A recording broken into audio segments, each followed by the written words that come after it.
Link, Hero of Time. Let's go. Welcome to what I'm calling Season 2 of How Strong Is, a series where we look at all the characters, heroic or villainous, and rate them on the same power scale Marvel.com uses to list power levels. In the previous videos on the channel, we did a focus on the 3 kinds of magic in the archetypical fashion, but this time we're going to be changing things up a bit and focusing on something else. But enough meta, let's get into the nitty-gritty. Link began life as an orphan boy in the Kokiri village, a boy without a fairy.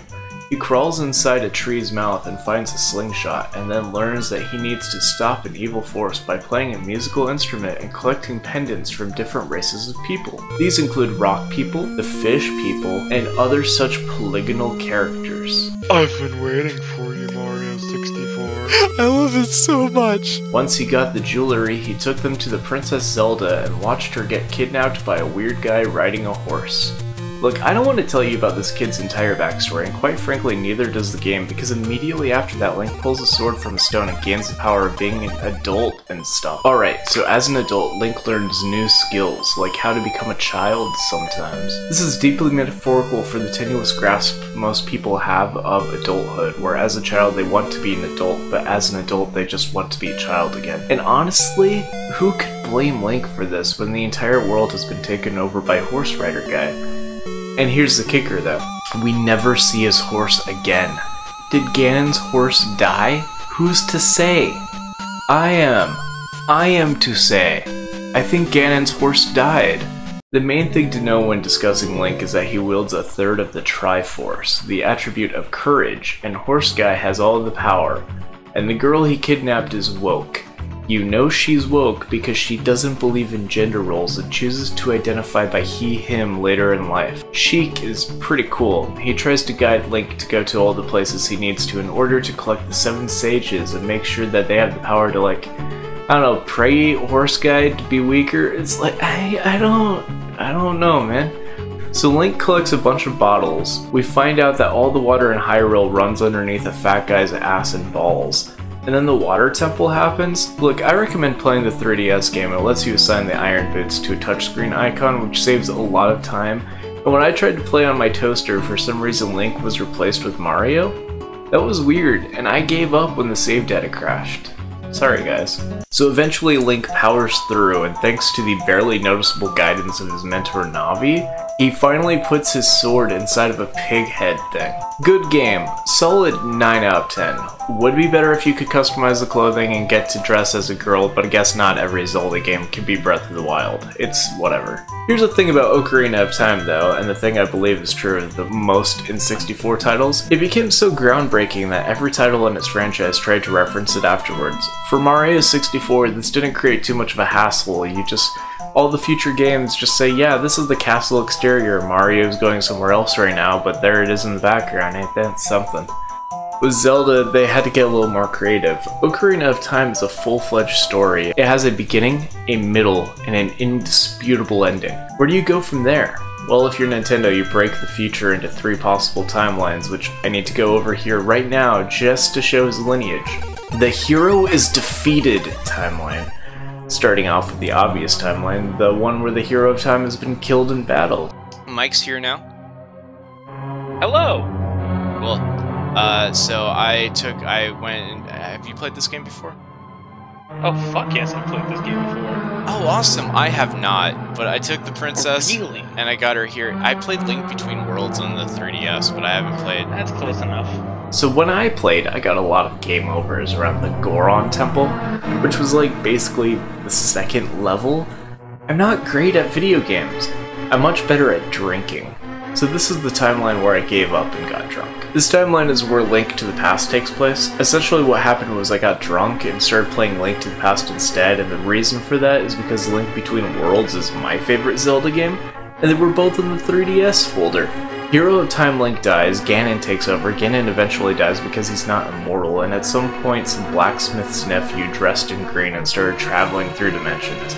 It's pretty wild, but overall entirely irrelevant to this video. the Wind Waker timeline. So in this timeline, Link kills Ganon, and it's like, oh cool, I'm gonna like retire, I guess? Gonna go chill with the princess, show off how fast I could drink these bottles of milk, maybe hang with these Gorons or whatever, it's all good. But then Ganon comes back to life after Link pieces out, and the Hyrule gods are like, shit, dude, I don't know if we just flood the whole world. Just flood it. Would that help?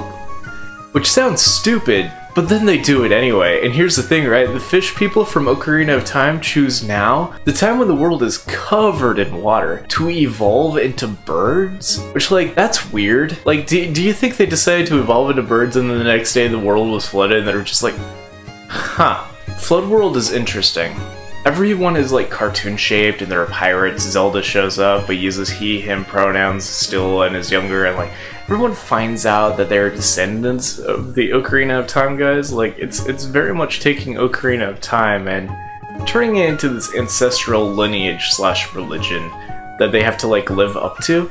I heard early builds of Wind Waker were going to have the hero of Wind Link have an adult form like Ocarina of Time Link, which is amusing to think about since the original Ocarina of Time plans didn't have the age mechanic until much later, and it was one of the reasons the game is like third person instead of first person, which is good. Anyway, it's whatever. Here's the meat and potatoes though. The Twilight Princess timeline. So, in this one, Ocarina of Time Link was like, okay cool, so I saved the day, and I only did so by going through time, so logically if I go back in time and relive my childhood, that should destroy everything I did, like in Back to the Future. And Navi is like, hey, listen! And Link is like, I don't like Navi, so I'm okay with this actually. And he goes back in time to try to ditch Navi. So real quick, here's the thing from Ocarina of Time. You might not have seen this on your first playthrough, but if you go through the side quests, this girl is like, anyone who isn't a Kokiri who tries to go through the Lost Woods eventually dies and comes back as a Stelphos, which is one of these enemies that you fight boss battles against in the game. Here's the thing. Link is not a Kokiri and he travels through the Lost Woods. Remember when he was called the boy without a fairy? Well, it turns out the reason he didn't have a fairy was because he was a Hylian, which is why his adult form was so much taller than the Kokiri guys.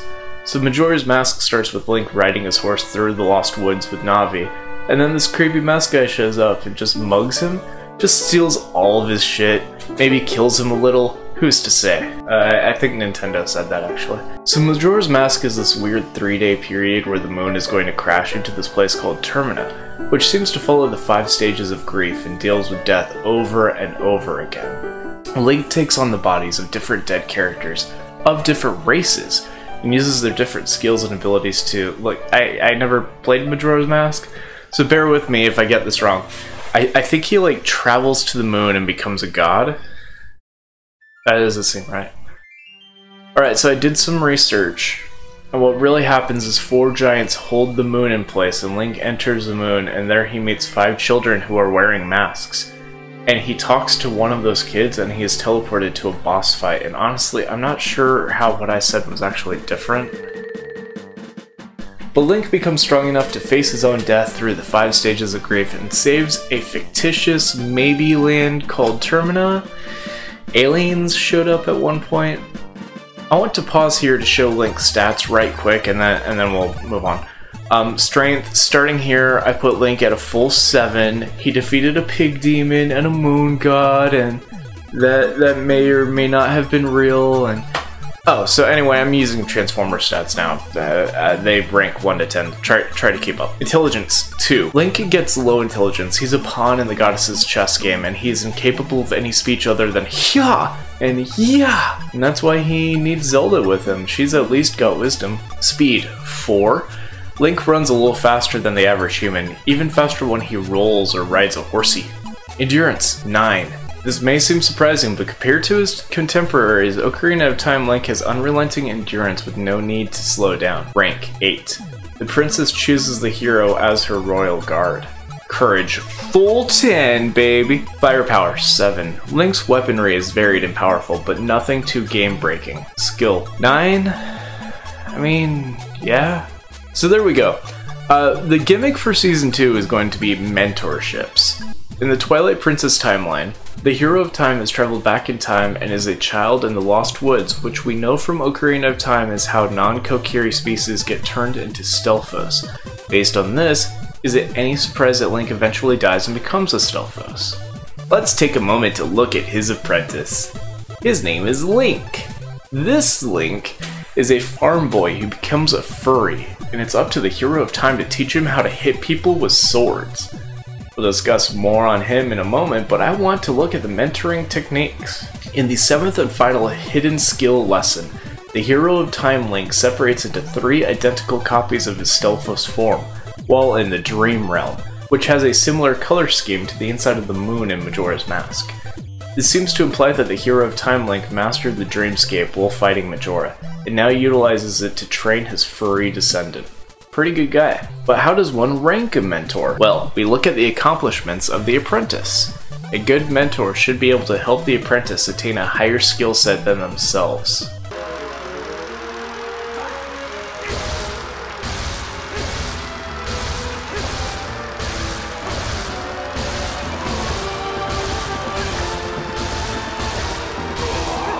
Yeah, he good.